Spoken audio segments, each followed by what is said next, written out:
जी बिल्कुल बुलंदी शाकरी में जो है सब डिवीजन गाजा जा मुख्तलिफ शाखुन जा आबादगार जैमें शोरकी शाख घट शाख बुलंदी शाख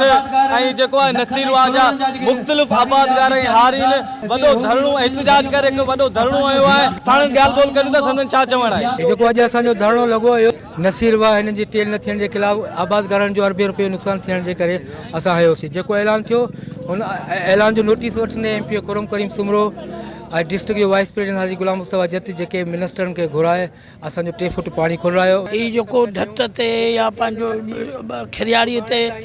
इन ते जेको बि कटूं लॻल हुयूं या नाजायज़ कट पे हलिया माण्हू जेको ज़मींदार हुआ उन्हनि वीचारनि खे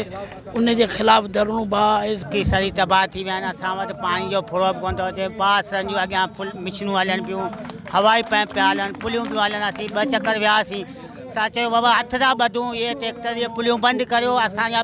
ॿिज सुकनि पिया चई बाबा अञा तव्हीं वञो असीं खोले था छॾियूं वरी असीं वियासीं वरी पोयां गंढारे छॾियूं